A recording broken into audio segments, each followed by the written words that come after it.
Welcome back to Myanmar Musings. This is part 2 of the two-part episode with Doctors Matthew Walton and Maki Namaji at the University of Oxford, discussing their Understanding Buddhist Nationalism research project. So without further ado, we'll launch back into the next question. Okay, so what about women's participation in Buddhist nationalism, or perhaps we can start with the elite circles of Mabata? Actually, it is not elite circle, and even grassroots women, many of them support them. Okay, only one is the purely, unquestionable authority that the monks have, because they are the monks, they know, and the monks are considered traditional teachers in Burmese society, right? Monastery or school in Burma. So monks' authority and knowledge have never been questioned. Unquestionable authority of monks' rules run throughout the society, particularly women. Women are traditionally considered being born as a woman because they have spiritual inferiority. Right, so that's justification. So it's it is a grassroots people. They don't know anything about anything, but monks say so. They will support. And who has close everyday life association with women? Monks, because women donate everyday food. So that's kind of really interesting. When I was interviewing senior monk who are the heart of the Mahana in Mon State and Karan State, and who has who are the Pali scholars, and they told me women are the one every day come to the monastery, bringing food, telling monks, and discuss talking to the monks. So actually, so these women are also big supporter of the Mabata, but also apart from this side, we had to have microfinance program. That's interesting, right? So that's something that we need to think. That's beyond that. Beyond we need to unpack everything about this religious nationalism and the dynamic of uncertainty, fear, but all the layers that because this is very complex and very sensitive. It is not just a kind of extreme monks. And purified monks, not just that way. And it is monks and women, not that way. There are kind of many layers that we need to unpack.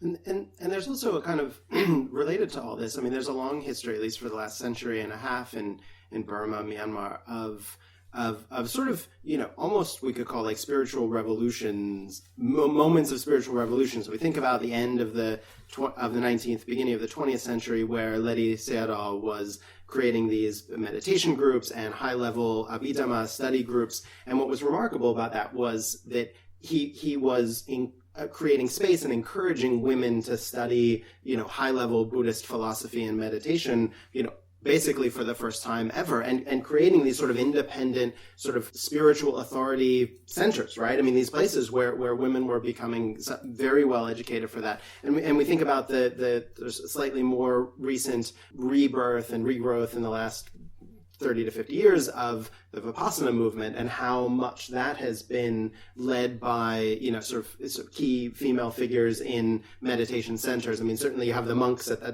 the top, but the membership of these Vipassana communities has been, there have been many women in those. And so you think about these moments where women's sort of contributions, as you were talking about, right, have always been there in terms of the material daily support of the Sangha and the close relationships with monks.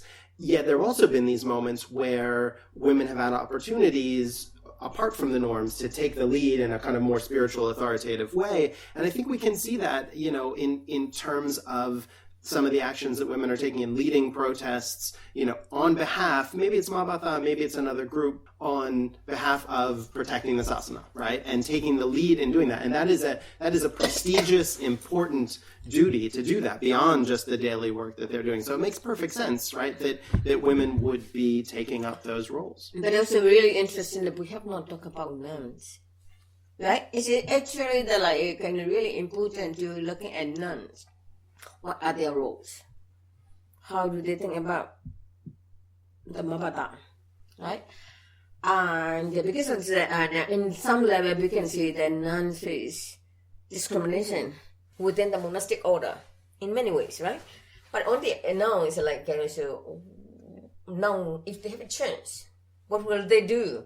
Will they question the monks, including Mabata? Or they just follow? Why? Right? So within their own experience, they know they have been discriminated, right? Because of being nun, being female nun, right? Even though they are in the vocational of the monastic order, right? So that's also like again another thing, that complicated thing that we need to think about it. Again, nuns' relationship with the lay communities, like their roles of producing nuns and educations, social works. These are also very important to look at it. So actually, so that's why I'm saying that it's not just about Mabata. Turning again, you've both mentioned a lot the words fieldwork and your interviews with people. So, there might be aspiring PhD students listening who are really interested in these issues and trying to think about how to tackle them. So, how's your project getting a wrangle on this topic methodologically? What sources are you using? Who are you talking to? And what challenges have you encountered so far? I have been working on different projects. All of them are gender. From trafficking to nationalist, like a literary figure or all that, but never involve monks, right? And particularly what's so-called extreme monks, right? Mm-hmm. But this project gave you the privilege to do it. That's good. To talk to the monks, senior monks, to interview, to learn, and to challenge, and discuss, debate, their view on that. It's really interesting thing is that, the first scary thing is that, of course, Burmese society think that monks are the highest social leaders. Women are nothing, right? But when actually really asking them, talking them, challenging them, right, like a debate, all this stuff, it is really scary. But also, I think is it is politicized. The interview in Burma have been politicized in recent years. So my experience interviewing with these monks, as soon as I meet them, they have all their 10 cameras and lights and cameramen. And suddenly I, who want to to interview them, have been recorded by them, right? So the cameraman shooting me, and 10 people are surrounded and looking at me, and lights and all that. And it is like the field has changed. The power dynamic of the field has changed because because of the nature of the power has changed, and politics of currently Burma has changed because the monks now you cannot just interview them. They will keep all the record. They will try to control, and they want to use these media to their benefit. So that was that is a one challenge, right? So you really need to push forward, and you really must know your topic. You really have to prepare it. You cannot just go and do that. In so many layers that you have to prepare, not just intellectually, but also spiritually, right? You need to turn the table of meeting with all the monks, senior monks with the cameraman, and 20 monks looking at you and recording you.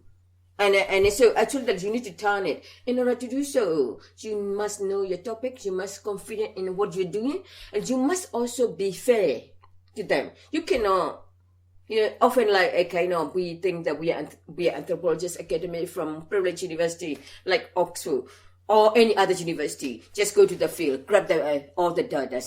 It is no longer the case if you're working with the monks in Burma, right? And because of and it is not just you cannot just go and get what you want, and I said you can objectify to the field. Another thing that's really interesting that at the interview also involved, I was interviewing the head of the KBA.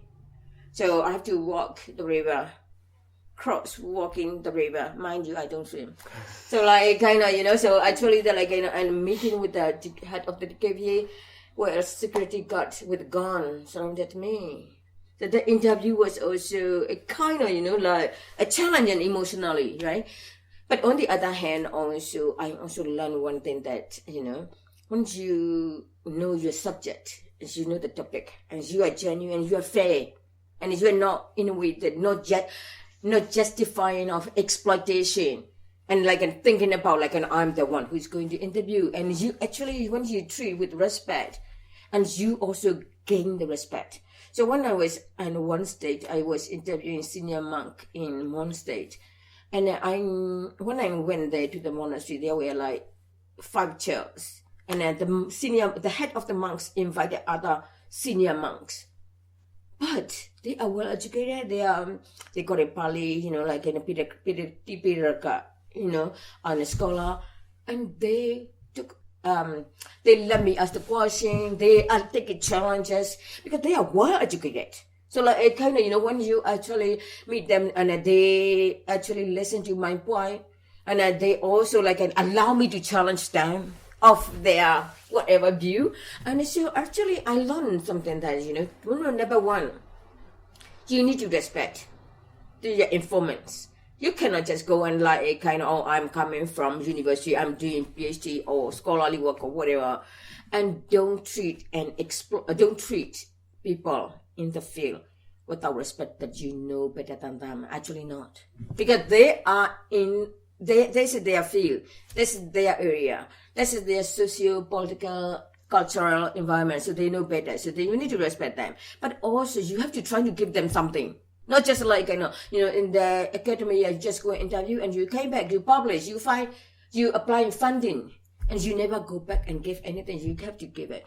Yeah, I mean, I think that one of the big sort of challenges of this project is balancing that the need to build relationships, right, with an increasingly suspicious sangha, of monks who have been, some of whom have been justifiably treated in bad ways by international media, yes, some of whom have been lumped in, incorrectly, I think, right? And so we've really tried to present, especially to people with Mabata or these kind of nationalist figures, try to present that we're doing something slightly different, right? We really want to understand this phenomenon. We want to understand their views, and really trying to build those relationships, right? And part of it is for sort of purely intellectual, analytical accuracy, right? We actually want to know what's happening, not what we assume is happening or what everybody sort of thinks is happening or wants to happen. And then the other thing is also to build those relationships because this project also has policy implications and policy aspirations, right? So on a regular basis, we want to have kind of reports, fieldwork analysis and things like that feed back to policymakers, to NGOs, to diplomats, to those communities, and to these monastic communities as well, right? So we want to be helping policymakers understand this phenomenon related to Mabata, this wide thing, but we also want to be critically engaging with those leaders or people connected to Mabata or connected to these movements who want to be understood as a peace organization, right? And who aren't just, trying to do some PR spin with that, because we do believe that there are genuinely people who have a sincere concern about their religion, sincere anxiety, and may or may not at the moment directed towards Muslims, but really, want to make sure that Buddhism is sort of safe and protected for future generations. And so engaging productively with them, sometimes critically, eventually critically, also requires us to sort of build some relationships of trust there too. And many leaders, including Mabata leaders, they feel injustice have been done to them. And they say rightly, because international media particularly pick up things that suit their article or their news or whatever. So that has been very frustrated by them. So that is the distrust. That's a key thing. Distrust of their and the outsider out of their group is huge. And also really interesting I think is that is also they feel that it's not fair. to them. So that is like something that we need to understand. So really interesting, like interviewing like even monk preacher, and the consider. I was asked, why you want to interview? I was told by many, you don't want to interview him. Why? We cannot justify like that. We need to know their side. We can make our own judgment later on based on accurate information. So like we cannot have a premeditated judgment of that must be it. So that is like I think when we are doing like PhD students, that's something that like whenever we go to the field, that's something that we need to know. We are learning. If we know that, we will not be going to the field. And second thing that also like I always believe in it, that we cannot just exclude it. We need to think all the possibilities. And you everything and like in a puzzle. We need to go with the puzzle. So just pick it up, okay, maybe this is, I see this. So that is the beauty of academic work. So we've just been talking about kind of an attitude towards field work and towards the practice. Very sort of just to fill in kind of the other parts of what we're actually doing. So so far, field work in Yangon, in Rakhine State, in Karen State, in Mon State, a little bit in Mandalay as well, and we have and a little bit in Kyrgyz State, yeah. And but planning to kind of get to this question of the diversity of nationalisms by also doing work in Kachin and Shan, ideally even in Chin, in different sort of parts of the Burman sort of central states as well, just to get a sense of the variation that's there in terms of people's attitudes. And those are kind of open-ended interviews with a wide range of different people. So we're not trying to get to sort of representative populations necessarily, but to get a sense of these discourses, how people are using them, how they engage with them. So, political leaders, government officials, religious leaders,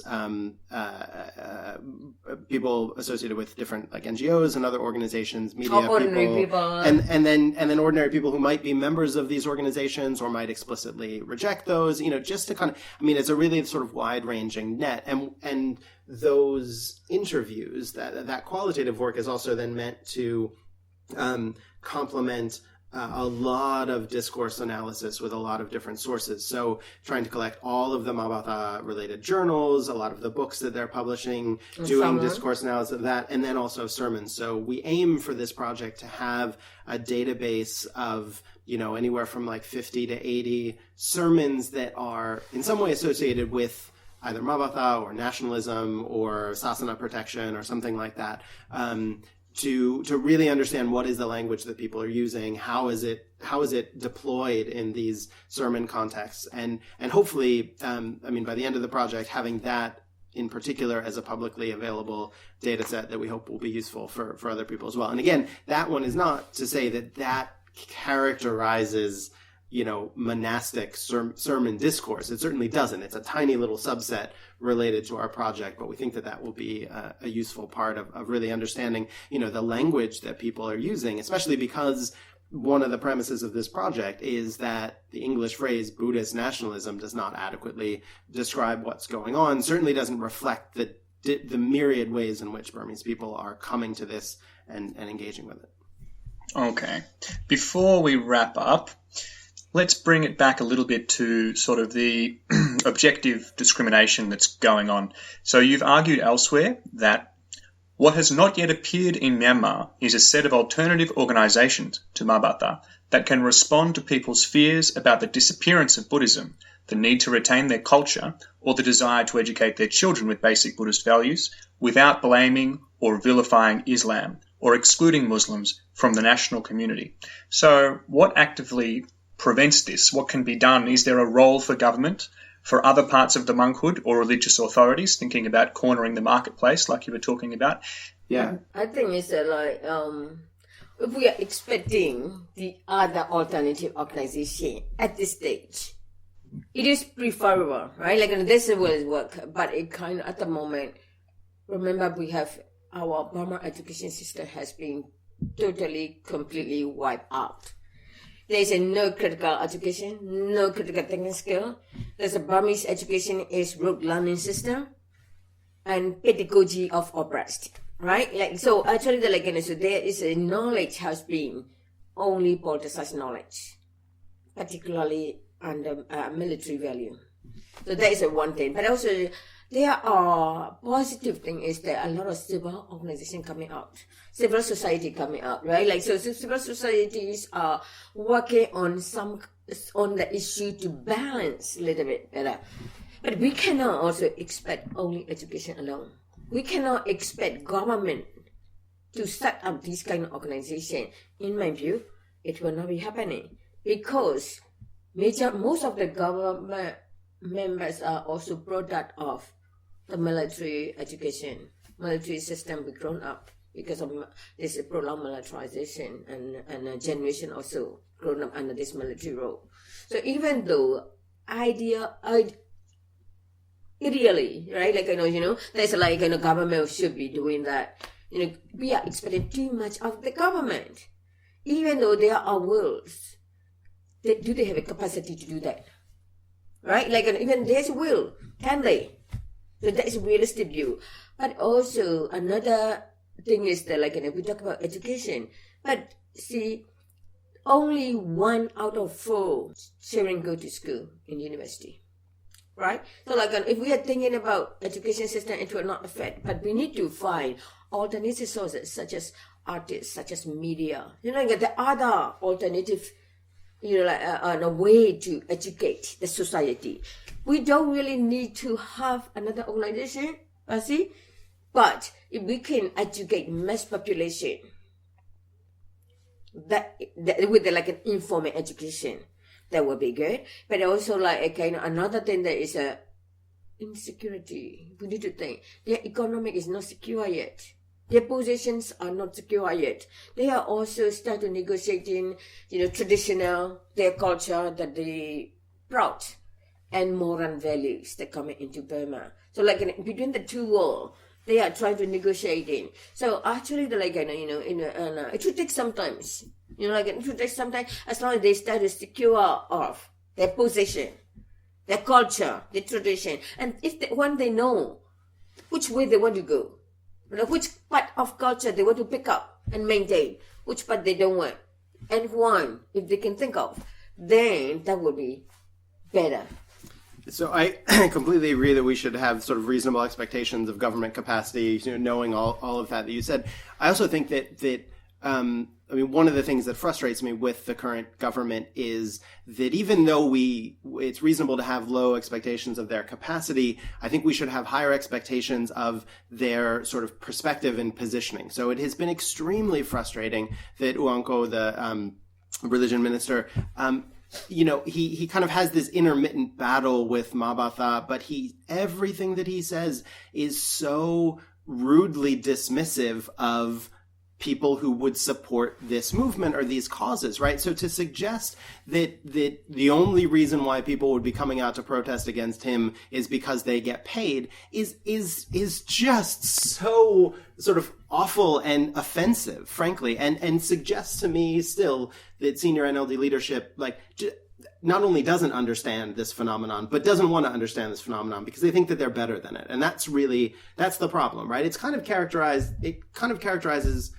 some of the sort of Western media and analysis as well, right? Who thinks, this is a kind of provincial, anachronistic religious nationalism sort of thing, when in fact, these are deeply held concerns about fundamental identity things that, haven't been under threat in parts of the West, for a long time. So, but that have their cognates as well in places like America and the UK and Europe now, as we see these sort of movements that come from genuine feelings of uncertainty about your own identity. So I think we have to be able to expect political leaders to frankly just stop being jerks, like elitist jerks about this, and to recognize what the nature of this movement is, what the range of motivations are. Otherwise, they're not going to be able to successfully kind of engage with this at all from a policy perspective. Second, you've got all of that, really is a kind of NGO civil society world that has been doing the best kind of responding to the violence that has happened in way the kind of community building and sometimes explicitly interfaith things, but often just the kinds of activities that Myanmar civil society has done for years that have just naturally been cross-religious, right, and multi-faith kind of thing.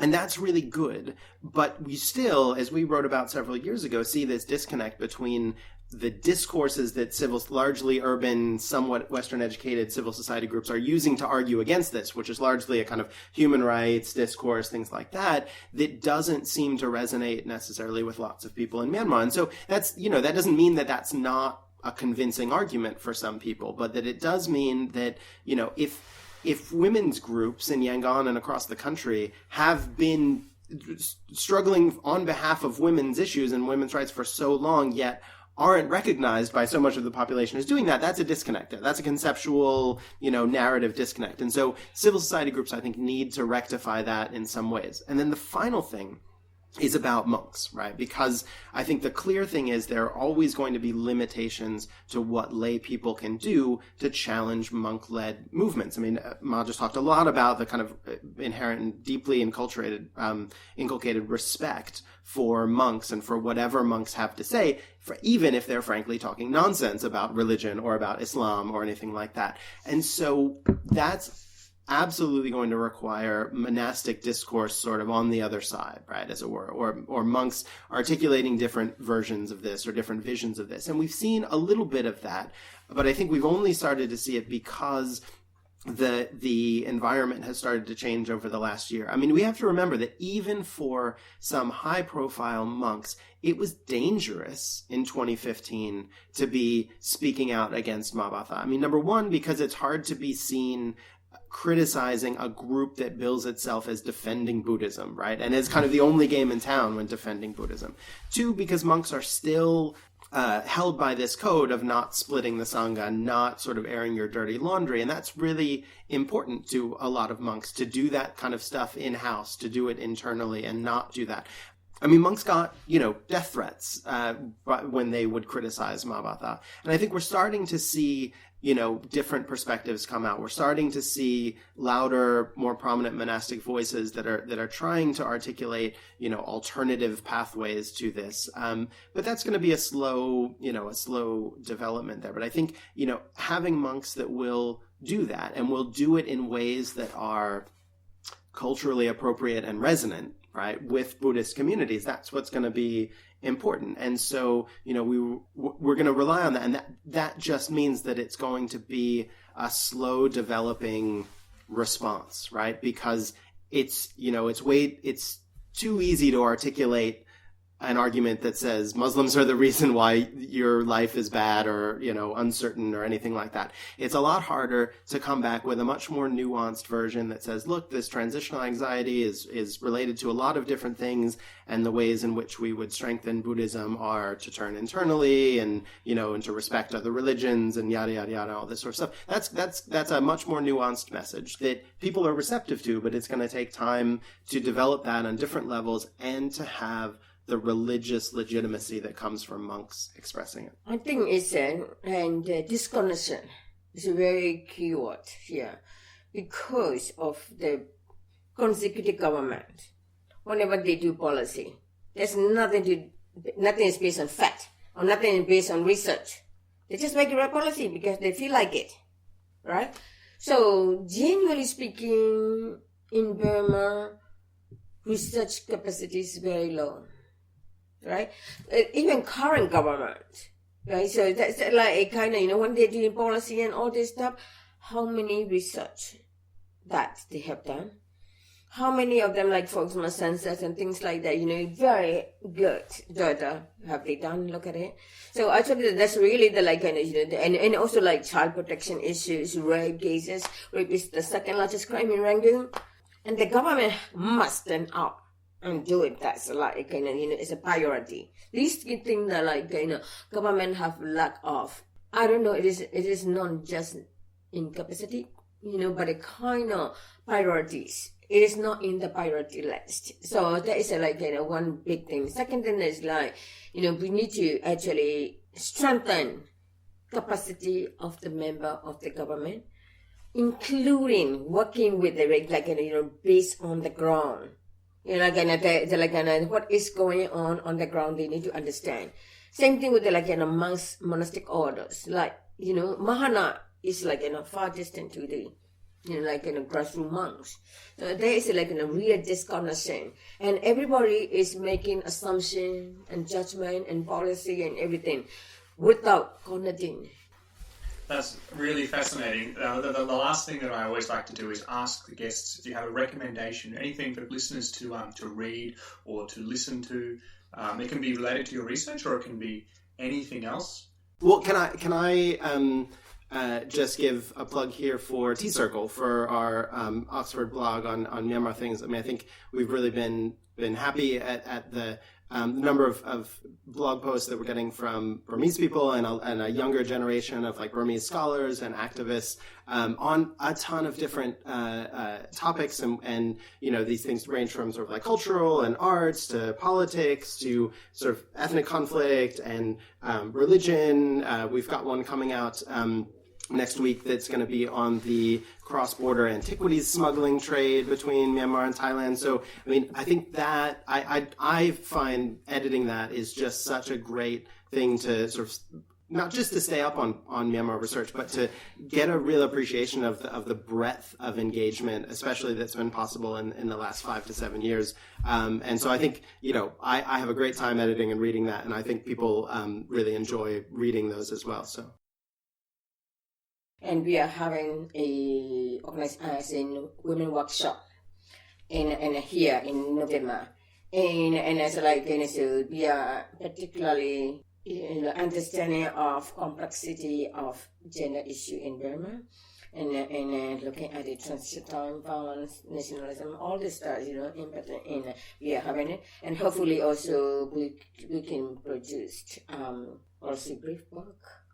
So that will actually so if we could do that, and and it will be soon. So just wait and see, and hopefully actually I am as a scholar and working on gender, I'm very excited to have a women workshop, in particularly considering the situation of women and gender in general in Burma.